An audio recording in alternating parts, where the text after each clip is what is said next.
dan salam sejahtera untuk kita semua. Semoga kita semuanya dalam keadaan sehat walafiat. Perkenalkan, saya Vidya Aruni, SIKOM MAB. Saya merupakan seorang dosen di program studi Ilmu Administrasi Negara pada Sekolah Tinggi Ilmu Administrasi Nasional. Saya telah menjadi dosen sejak tahun 2017 dengan jabatan fungsional saya saat ini yaitu Lektor 3B. Adapun bidang keilmuan saya adalah politik, administrasi publik, birokrasi, dan politik. Melalui bidang keilmuan tersebut, adapun mata kuliah yang saya ampu antara lain pengantar statistik sosial, reformasi administrasi, metode penelitian sosial, metode penelitian administrasi. Saya telah menerbitkan beberapa buku terkait dengan bidang keilmuan saya. Yang pertama, pada tahun 2016 adanya buku Gender dan Politik yang membahas tentang keterwakilan wanita dalam politik. Kemudian pada tahun 2017 saya ada bersama tim membuat buku Gender dan Kontestasi Politik dalam Perspektif Kebijakan Publik. Dan yang terbaru pada tahun 2023 saya telah menerbitkan buku bersama dengan tim juga, yaitu buku Politik dan Kebijakan Publik.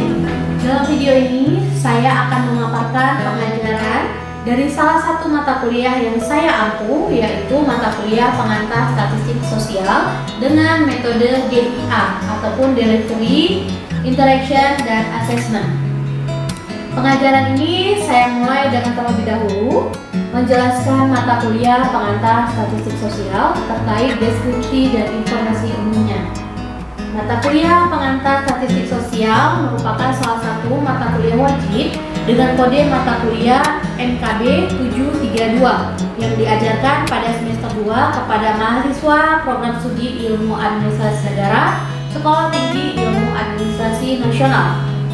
Bentuk pembelajaran dalam mata kuliah yang saya ampu ini menggunakan case method, yaitu dengan alokasi waktu perkuliahan dengan perkuliahan 16 kali pertemuan masing-masing 2 jam selama perkuliahan berlangsung. Bahasa yang digunakan dalam pelaksanaan perkuliahan ini yaitu menggunakan bahasa Indonesia. Adapun capaian pembelajaran lulusan program studi Ilmu Administrasi Negara, yang pertama, capaian pembelajaran sikap, yaitu menunjukkan sikap religius dalam berbagai aktivitas, bertanggung jawab atas profesi di bidang keahliannya, secara mandiri, mengkomunikasikan ide dan informasi secara efektif, baik secara lisan maupun tulisan. Yang kedua, capaian pembelajaran pengetahuan, yaitu mampu menerapkan pemikiran secara logis, kritis, sistematis, inventif, kreatif, dan inovatif dalam konteks pengembangan dan implementasi ilmu pengetahuan secara sesuai dengan bidang keahliannya, berkemampuan dalam menjalankan profesi dengan etika yang baik, berkepribadian, dan berkarakter. Capaian pembelajaran yang ketiga yaitu capaian pembelajaran keterampilan khusus, yaitu berkemampuan dalam kajian empirik dan pemodelan dengan menggunakan metode ilmiah pada berbagai fungsi administrasi publik, serta mampu menerapkan pendekatan sistem dalam rangka memecahkan masalah administrasi publik. Kemampuan dalam pengambilan keputusan yang tepat, baik dalam posisinya sebagai individu maupun kelompok. Capaian pembelajaran yang keempat yaitu capaian pembelajaran keterampilan umum. Capaian pembelajaran yang keempat yaitu capaian pembelajaran dengan keterampilan umum, yaitu bersikap selalu mencari tahu dan menambah pengetahuan terus-menerus dengan senantiasa memperhatikan isu secara global, mampu dalam mengaplikasikan penggunaan teknologi informasi dalam penyelenggaraan administrasi publik. Sedangkan CPMK ataupun capaian pembelajaran mata kuliah antara lain, yang pertama, mampu memahami pengertian statistik sosial. Yang kedua, mampu memahami ruang lingkup statistik sosial. Ketiga, mampu memahami fungsi statistik sosial. CPMK keempat yaitu mampu memahami pendekatan statistik sosial. Yang kelima, mampu memahami penelitian kuantitatif dan kualitatif. Yang keenam, mampu mengetahui teknik pengumpulan data. CPMK yang ketujuh, mampu mengetahui teknik analisis data. Dan CPMK yang kedelapan, mampu memahami cara pembuatan laporan penelitian. Adapun deskripsi mata kuliah pengantar statistik sosial ialah mata kuliah yang mempelajari pengertian statistik sosial, ruang lingkup statistik sosial, tujuan dari statistik sosial, fungsi statistik sosial, pendekatan statistik sosial, penelitian kuantitatif dan kualitatif, serta pengumpulan data secara kualitatif dan kuantitatif. Adapun referensi buku yang digunakan adalah buku dari Morrison tahun 2016 dengan judul Statistik Sosial. Dari jurnal-jurnal ilmiah yang bisa digunakan untuk para mahasiswa sebagai bentuk referensi. Dan dalam perkuliahan ini juga saya sering menampilkan contoh implementasi penggunaan statistik di bidang sosial, yaitu pada salah satu hasil pengabdian saya dan tim beserta mitra, yaitu Dinas Pemberdayaan Perempuan dan Perlindungan Anak di Kota Lok Sumawe, yang pada tahun 2017 dengan menggunakan dana OSUS Provinsi Aceh, kami melaksanakan mapping data profil gender dan anak di Kota Lok Sumawe, di mana di dalam isi buku ini secara rinci menampilkan penggunaan statistik di bidang sosial secara rinci dan nyata kepada mahasiswa, sehingga capaian dari case method dapat tercapai secara maksimal melalui contoh nyata yang diberikan oleh dosen. Dalam perkuliahan pengantar statistik sosial, saya menggunakan metode pembelajaran secara aktif, yaitu menuntut peran aktif dari mahasiswa di dalam berdiskusi dan memecahkan permasalahan melalui studi kasus yang diberikan. Berikut adalah rencana pembelajaran semester mata kuliah pengantar statistik sosial pada 16 kali pertemuan. Pertemuan ke-1, mahasiswa memahami tata tertib pembelajaran, rencana pembelajaran semester, dan kontrak kuliah selama 1 semester berlangsung. Kemudian pertemuan kedua, mahasiswa mampu memahami konsep dasar pengantar statistik sosial. Pada pertemuan ketiga, mahasiswa mampu memahami pendekatan pengantar statistik sosial. Pada pertemuan keempat, mahasiswa mampu memahami pengukuran di dalam statistik sosial. Pada pertemuan kelima, mahasiswa mampu memahami ukuran statistik sentral, ukuran penempatan, serta ukuran penyimpangan. Pada pertemuan keenam, mahasiswa mampu memahami jenis penelitian kuantitatif. Pada pertemuan ketujuh, mahasiswa mampu mengetahui dan memahami pengertian hipotesis, jenis-jenis hipotesis, dan uji variabel pada pendekatan kuantitatif. Pada pertemuan ke-8, dilaksanakan ujian tengah semester kepada seluruh mahasiswa. Pada pertemuan ke-9, mahasiswa dapat memahami populasi dan jenis-jenis populasi. Pada pertemuan ke-10, mahasiswa dapat memahami sampel dan teknik-teknik penarikan sampel. Pada pertemuan ke-11, mahasiswa mampu memahami penelitian kualitatif. Pada pertemuan ke-12, mahasiswa memahami teknik pengumpulan data dan teknik analisis data dengan menggunakan pendekatan kualitatif. Pada pertemuan ke-13, mahasiswa mampu mengetahui kasus dan isu-isu sosial untuk diaplikasikan ke dalam laporan kualitatif dan kuantitatif. Pada pertemuan ke-14 dan 15 diharapkan mahasiswa mampu menyusun pengaplikasian isu sosial ke dalam laporan kualitatif dan kuantitatif. Pada pertemuan ke-16 dilakukan evaluasi pembelajaran dalam bentuk validasi penilaian akhir melalui ujian akhir semester dan menentukan kelulusan mahasiswa. Komponen penilaian dalam mata kuliah pengantar statistik sosial yang dinilai dari sesi perkuliahan dan sesi aktif diskusi antara lain: yang pertama, komponen tugas memiliki bobot 15%, komponen kuis memiliki bobot 20%, komponen ujian tengah semester memiliki bobot 25%, dan komponen ujian akhir semester memiliki bobot 40%, dengan total keseluruhan bobot adalah 100%. Demikian penjelasan terkait mata kuliah pengantar statistik sosial untuk mahasiswa Ilmu Administrasi Nasional pada Sekolah Tinggi Ilmu Administrasi Nasional. Berikut cuplikan pelaksanaan pembelajaran yang dilaksanakan menggunakan metode pembelajaran daring dengan aplikasi Zoom Meeting yang saya laksanakan. Baik, Assalamualaikum warahmatullahi wabarakatuh. Waalaikumsalam warahmatullahi wabarakatuh. Selamat pagi Bapak Ibu semua, adik-adik mahasiswa yang telah bergabung dalam perkuliahan pengantar statistik sosial pada pagi hari ini. Ya, gimana kabarnya hari ini semua? Alhamdulillah baik Bu. Gimana puasanya lancar? Insya Allah lancar. Teman-teman yang lain gimana puasanya? Ada kendala? Lancar, Bu. Lancar ya, Alhamdulillah. Baik, Alhamdulillah juga pagi hari ini kita masih diberikan kesempatan dan kesehatan untuk dapat bertemu dalam perkuliahan pengantar statistik sosial.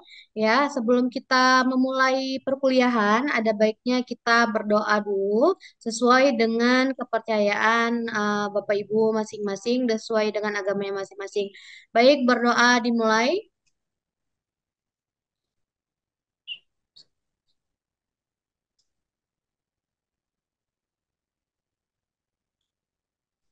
Ya, berdoa selesai. Baik, Bapak Ibu, sebagaimana telah saya sampaikan ya, pada kontrak perkuliahan kita di awal perkuliahan, mata kuliah kita adalah mata kuliah pengantar statistik sosial, ya, di mana mata kuliah ini merupakan sebuah perkuliahan, salah satu perkuliahan wajib, ya, dan wajib Bapak Ibu ikuti dari awal hingga akhir perkuliahan karena dalam mata kuliah pengantar statistik sosial ini diharapkan bahwa setelah perkuliahan ini Bapak Ibu pada akhirnya mampu untuk menerapkan sikap pengetahuan dan keterampilan terhadap statistik sosial dan membuat serta mendesain statistik di dalam konteks penelitian sosial.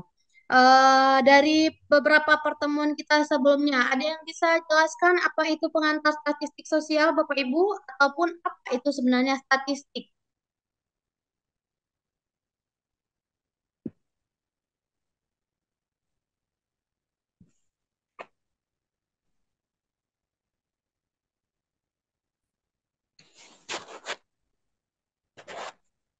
Gimana? Siapa yang bisa kasih tahu saya apa itu sebenarnya statistik?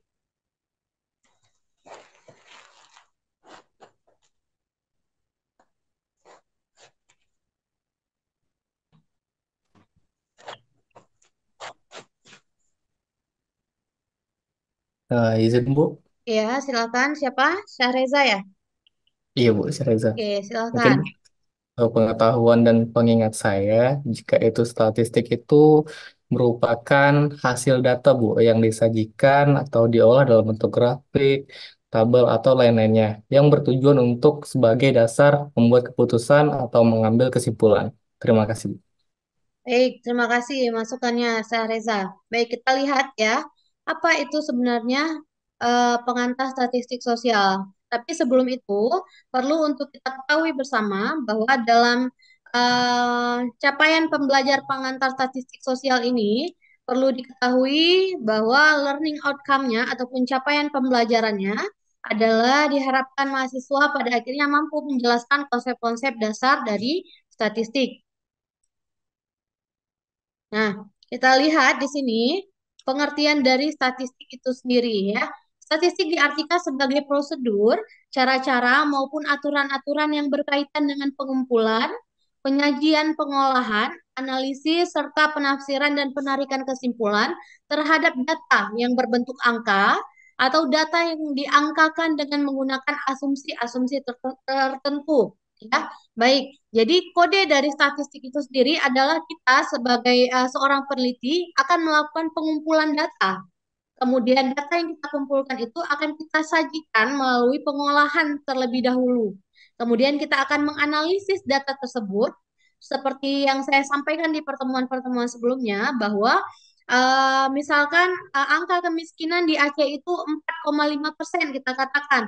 Nah, 4,5% itu tidak hanya bersifat angka ataupun persentase, tetapi harus mampu kita asumsikan sebagai sesuatu yang berbentuk narasi ataupun deskriptif. Jadi angka tersebut harus memiliki makna ya. Setelah kita kumpulkan dari mana datanya berdasarkan indikator apa kita mencari data kemiskinan tersebut.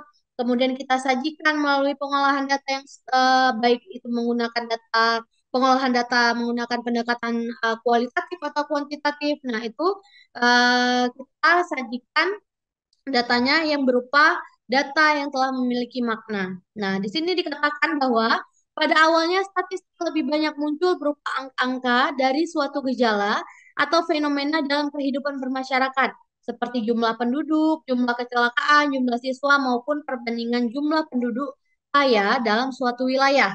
Namun perkembangan sekarang jauh lebih luas lagi. Jadi kalau dulu statistik itu hanya digunakan untuk menjumlahkan berapa siswa yang ada di sebuah sekolah, kemudian berapa jumlah kecelakaan dalam per tahun, jumlah penduduk di Indonesia, di suatu kabupaten kota dan sebagainya.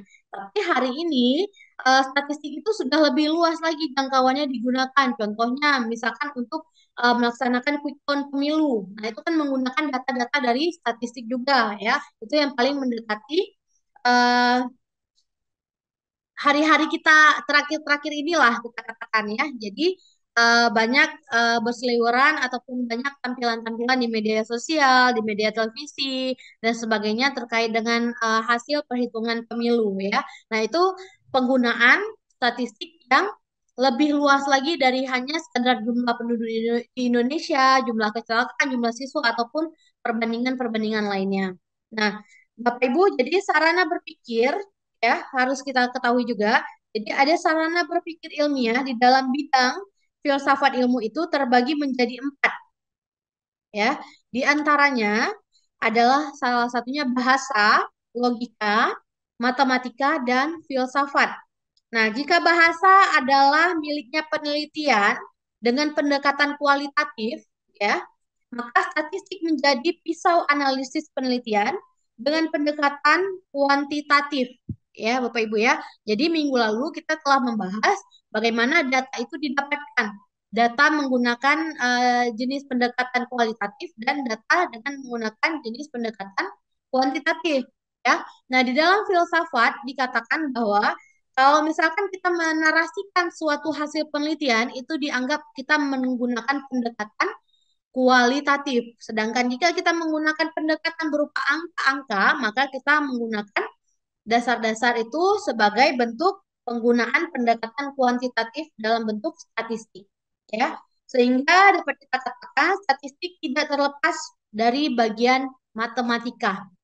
Ya, apalagi kita sudah melewati sekolah itu dari SD, SMP, SMA sampai sekarang di jenjang perkuliahan, kita pasti udah nggak asing lagi dengan mata pelajaran matematika. Nah, matematika di perkuliahan itu adalah statistik. Nah, karena kita berkuliah di bidang sosial, di rumput ilmu bidang sosial, maka kita termasuk ke dalam rumput apa namanya mata kuliah pengantar statistik sosial. Ya, jadi dalam perkuliahan kita akan mengaitkannya dengan fenomena-fenomena sosial sebagaimana yang telah pernah saya ceritakan ke Bapak Ibu lagi sebelum perkuliahan ini. Baik. Sebelum kita lanjut ke slide berikutnya, apakah ada yang bisa menjelaskan ataupun memberi contoh ya tentang penerapan statistik di dalam kehidupan kita sehari-hari? Atau yang pernah Bapak Ibu ketahui boleh juga tentang statistik itu bagaimana contohnya?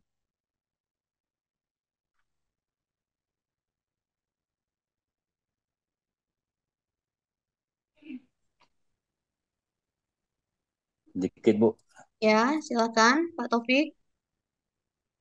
Ya mungkin kalau kita lihat dari peran pentingnya statistik dalam kehidupan sehari-hari, bisa kita gambarkan, kita bisa menganalisa dan mengidentifikasi secara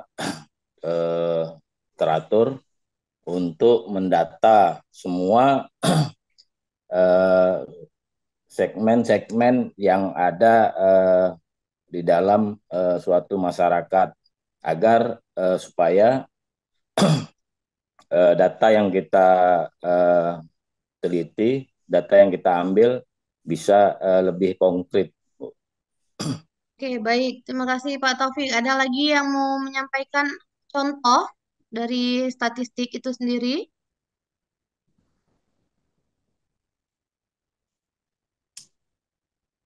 Nah, di sini di slide ini Bapak Ibu bisa melihat ya, contoh penerapan statistik yang sangat tidak asing yang biasa kita lihat ataupun kita dapati di media sosial, di media pemberitaan ataupun lainnya ya.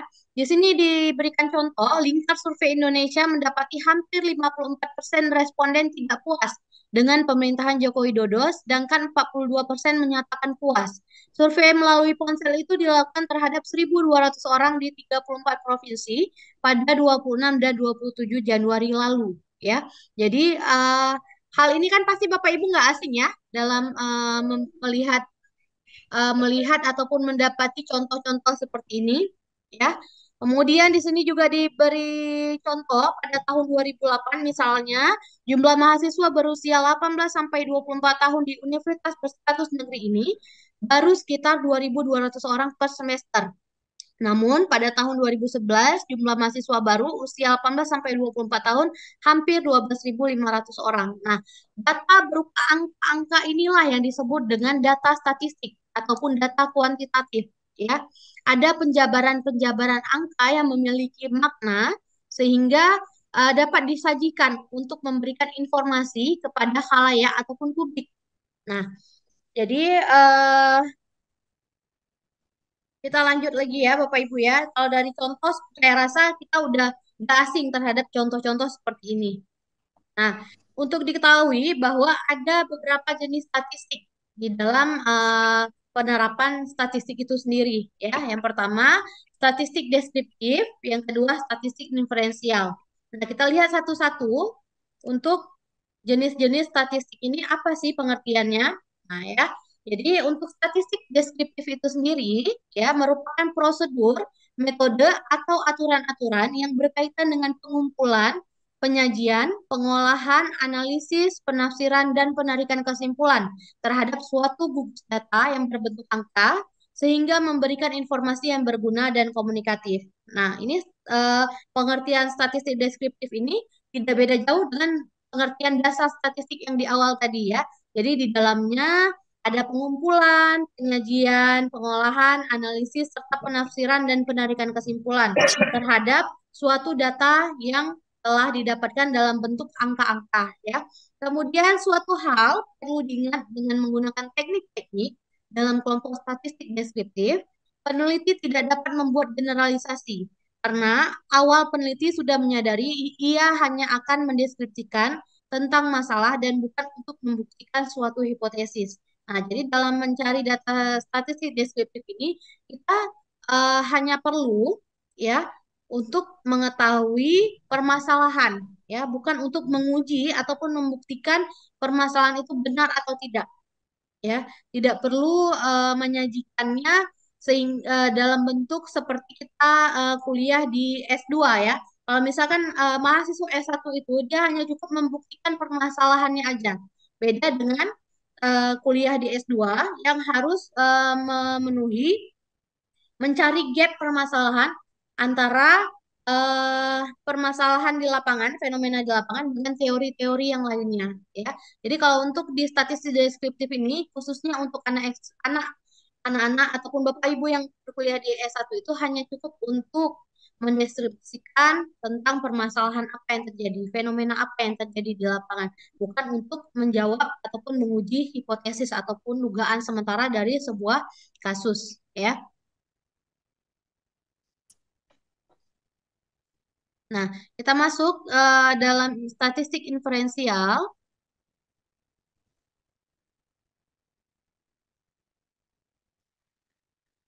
Nah, statistik inferensial adalah sebagai prosedur, metode, maupun aturan-aturan yang berkaitan dengan pengumpulan, penyajian, pengolahan, analisis, penafsiran, dan penarikan kesimpulan terhadap sampel hasilnya dapat digeneralisasikan terhadap populasi.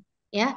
Sampel itu bagian dari populasi. Populasi itu merupakan bagian terbesar dari sebuah penelitian, ya, sebuah kumpulan orang-orang ataupun benda ataupun objek yang diamati. Kemudian besarnya sampel yang diambil hendaklah mewakili ataupun merepresentasikan dari populasi itu sendiri. Oke, karena ini bulan puasa, kalau saya sendiri yang berbicara, kayaknya nanti saya jam 12 harus minum nih.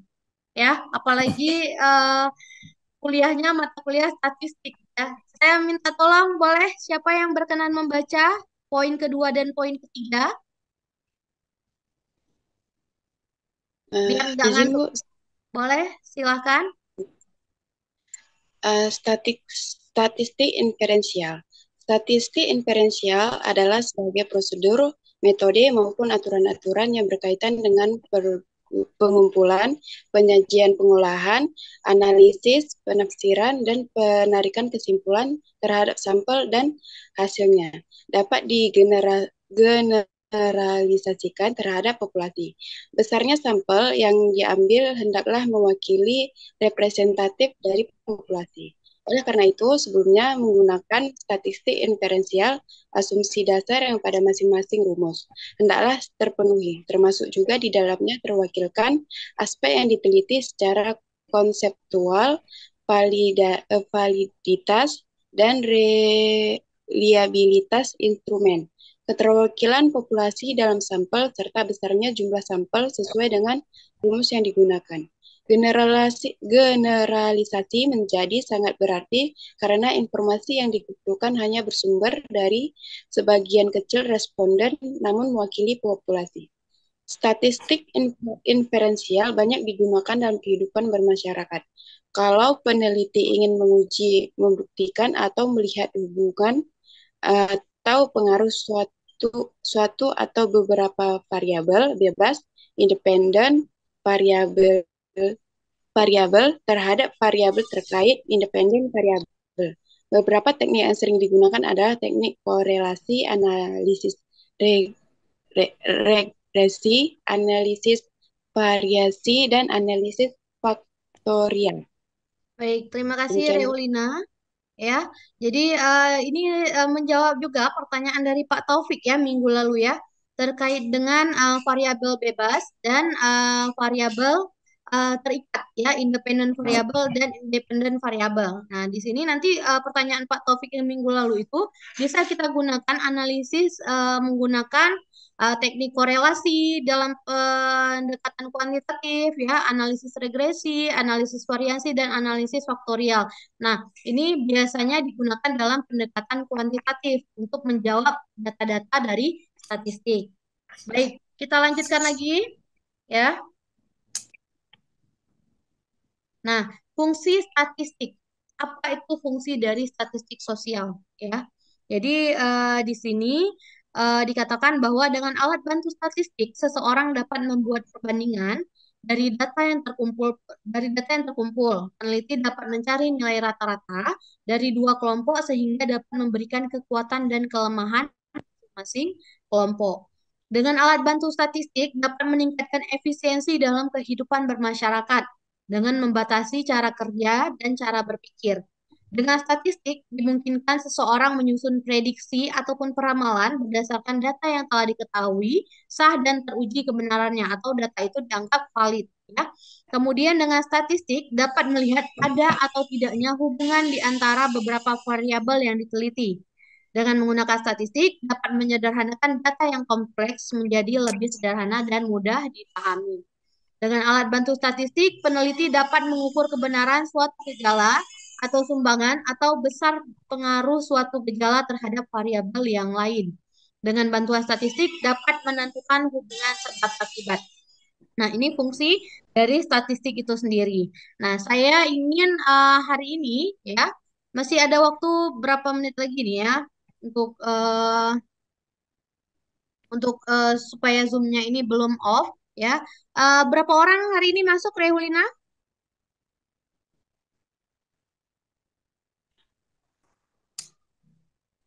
Kita ada 11 orang semua hari ini, Bu. 11 orang ya. Baik. Iya. Saya mau satu kelompok membuat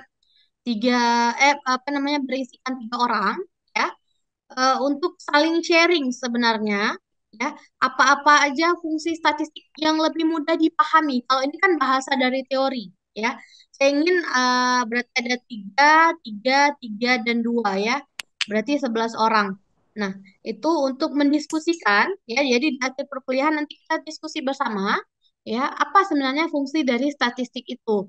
Tapi dalam bahasa keseharian kita, saya ingin, ya. Kalau yang saya tampilkan ini adalah bahasa dari teori, saya ingin Bapak Ibu ini menyajikannya dalam bahasa keseharian aja gitu. Apa sih fungsi statistik yang lebih mudah dipahami gitu. Berarti jika Bapak Ibu dapat merangkumkan apa yang mudah dipahami itu berarti Bapak Ibu sudah paham dalam penggunaan statistik, dasar-dasar dari statistik sosial itu sendiri. Baik Bapak Ibu, saya kasih waktu 10 menit ya. Silakan dibuat sendiri kelompoknya, nggak ada masalah. Ya, tiga, tiga, tiga, dan dua. Berarti ada satu kelompok yang isinya tiga. Atau boleh saya sekalian absen ya. Saya panggil aja kelompoknya.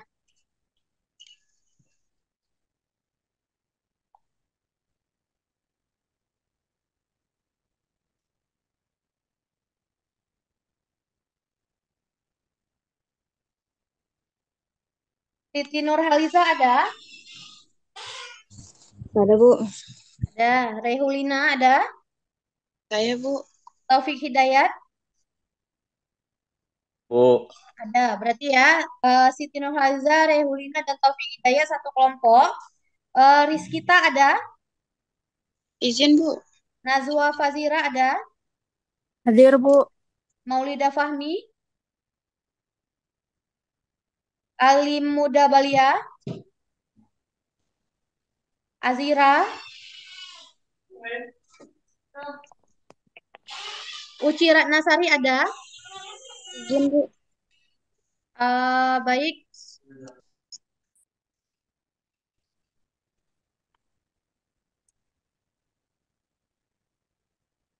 Berarti tadi siapa? Nazwa ya? Nazwa ada?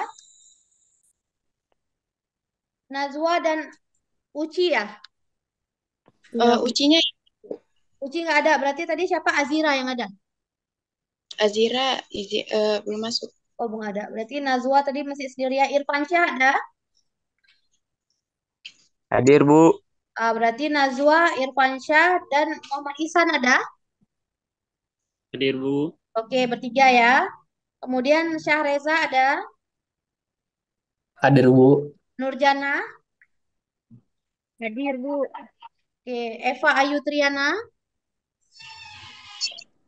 Hadir, Bu. Ya, berarti tiga ya. Syahreza, Nurjana, dan Eva Ayu Triana. Kemudian satu lagi Emyanis Pase dan Muhammad Faturahim. Muhammad Faturahim ada? Hadir, Bu. Oke, berdua ya. Oke, saya kasih waktu 10 menit untuk Bapak Ibu silakan berdiskusi ya. Berdiskusi terkait dengan fungsi-fungsi dasar dari statistik ya. Sebentar lagi saya akan kirimkan link Zoom berikutnya untuk Bapak Ibu bergabung ya, karena ini Zoom-nya akan habis. Berarti dalam waktu 10 menit ke depan saya akan menghidupkan lagi Zoom meetingnya untuk Bapak Ibu memberikan jawaban dari hasil diskusi Bapak Ibu bersama ya. Baik. Perkuliahannya saya skors dulu untuk sementara. Silakan Bapak Ibu untuk berdiskusi ya. Oke. Baik Bapak Ibu, kita masuk lagi ya setelah tadi skors ya perkuliahannya, kita masuk lagi. Tadi kita udah mendiskusikan ya, Bapak Ibu dengan kelompoknya itu sudah mendiskusikan terkait dengan fungsi-fungsi statistik yang biasa digunakan oleh dalam keseharian ya.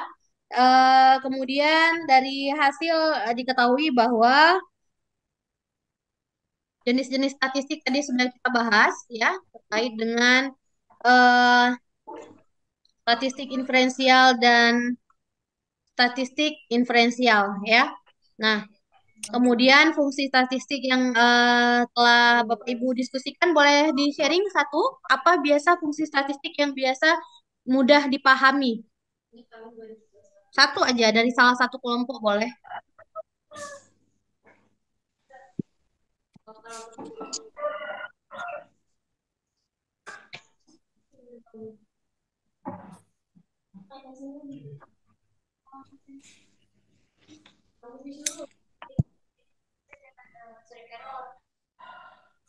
Nggak masuk dari loginnya. Ini dari pemutih. Oke ya, baik. Berarti fungsi secara umum adalah fungsi penjabaran ya, angka-angka ataupun nominal-nominal dalam bentuk statistik yang dijadikan